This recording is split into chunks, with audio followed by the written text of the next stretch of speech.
ಒಂದು ನಾವು ಕಸದ ಟ್ಯಾಕ್ಸ್ ಕಟ್ಟಬೇಕು ಅಂತ ಹೇಳ್ತಿದ್ರಿ. ನಾವು ಕಸದ ಟ್ಯಾಕ್ಸ್ ಕಟ್ಟಕ್ ರೆಡಿ ಆಗಿದೀವಿ. ಬೆಂಗಳೂರಲ್ಲಿ ಎಲ್ಲೂ ಕೂಡ ಗಾರ್ಬೇಜ್ ಸಿಟಿ ಅನ್ನೋ ತರ Bengaluru ಕಾಣಬಾರ್ದು.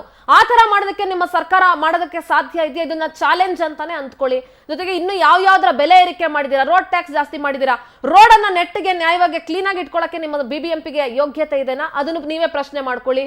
BBMP and task force disaster management force ಸರ್ವ ಸನ್ನದ್ಧ ಅಂತ ಹೇಳಿದ್ರಿ. ಪ್ರತಿ ಬಾರಿ ಮಳೆ ಬಂದಾಗ್ಲೂ ಕೂಡ ಅವ್ರು ಎಷ್ಟು ಸನ್ನದ್ಧರಾಗಿರ್ತಾರೆ.